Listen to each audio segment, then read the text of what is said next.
स्वागत है मित्रों आप सभी का अपने YouTube चैनल पे।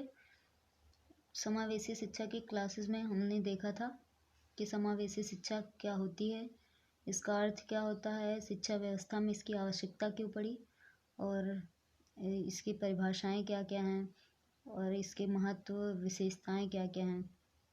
आज हम लोग देखेंगे विशिष्ट आवश्यकता वाले बालक कौन कौन से होते हैं, इनकी परिभाषाएं क्या क्या हैं और इनकी विशेषताएं, इनकी पहचान के लक्षण क्या क्या हैं। तो सबसे पहले देखते हैं विशिष्ट आवश्यकता वाले बालकों का अर्थ क्या होता है। विशिष्ट आवश्यकता वाले बालकों से तात्पर्य ऐसे बालकों से है जो योग्यता, क्षमता, व्यक्तित्व, व्यवहार, गुणों से अन्य से भिन्न हो।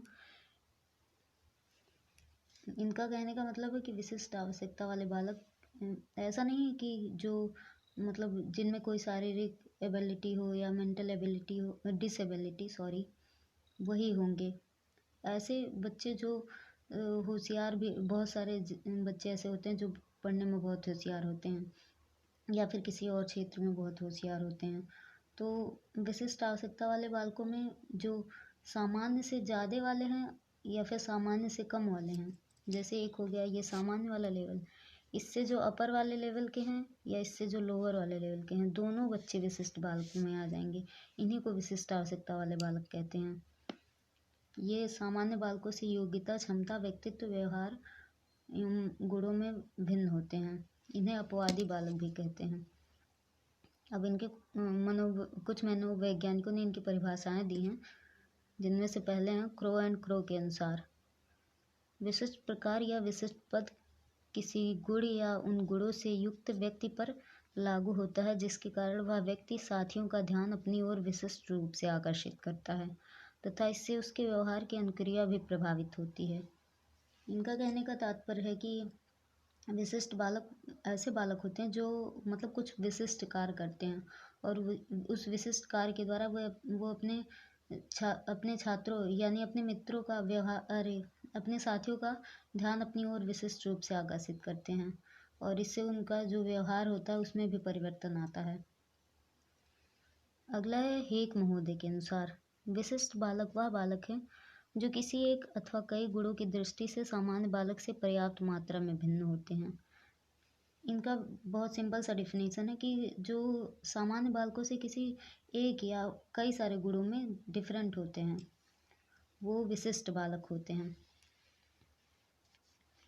अगली परिभाषा है हिबर्ट के अनुसार विशिष्ट बच्चों की श्रेणी में वे बच्चे आते हैं जिन्हें सीखने में कठिनाई का अनुभव होता है या जिनमें मानसिक या शैक्षिक निष्पादन या सृजन अत्यंत उच्च कोटि का होता है या जिनको व्यवहारिक, सांवेगिक अथवा सामाजिक समस्याएं घेर लेती हैं या वे विभिन्न शारीरिक अपंगताओं या निर्बलताओं से पीड़ित रहते हैं जिनके कारण उनके लिए अलग से विशिष्ट शिक्षा की व्यवस्था करनी पड़ती है। सिंपल सा इनका डिफिनेशन है, बहुत लंबा सा है लेकिन बहुत आसान है कि विशिष्ट बच्चों की श्रेणी में वे बच्चे आते हैं जिनको मतलब जो सामान्य बच्चों से अलग होते हैं, जिनको सीखने में कोई भी चीज़ अगर हम बता रहे हैं उनको तो सीखने में कठिनाई होती है, जल्दी सीख नहीं पाते हैं। और या फिर ऐसे बच्चे होते हैं जो इनमें सृजन करने का अलग सा क्षमता होती है, जैसे जो टैलेंटेड बच्चे होते हैं वो, और या फिर ऐसे बच्चे जिनको सामाजिक समस्याएं घेर लेती हैं, वह किसी प्रकार की डिसेबिलिटी होती है, मेंटल या फिजिकल डिसेबिलिटी।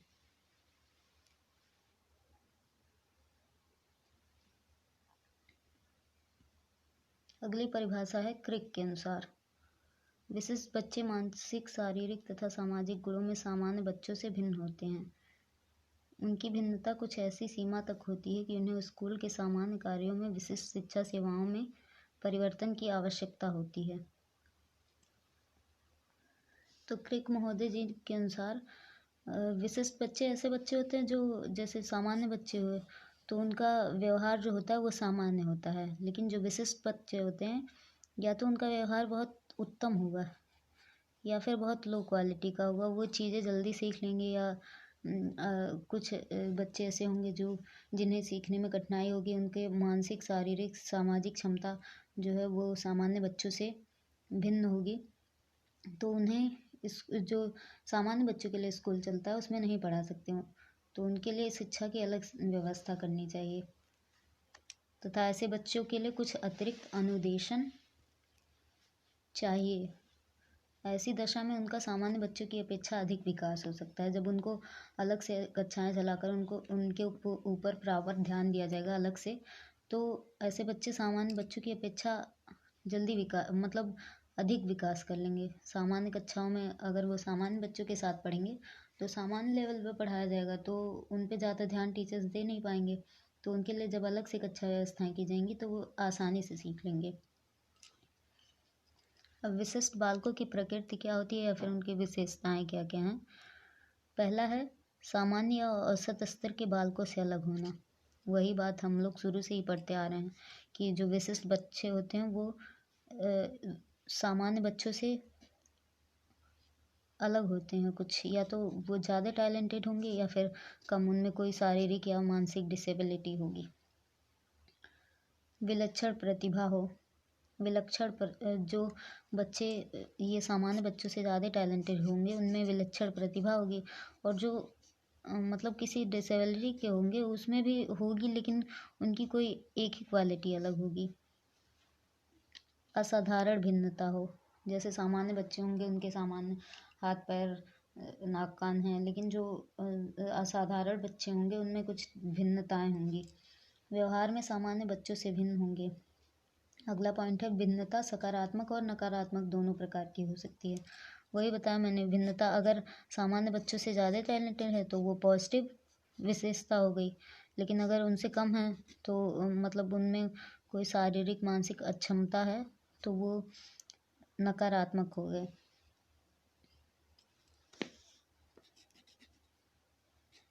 अलग से देखभाल की ज़रूरत होती है।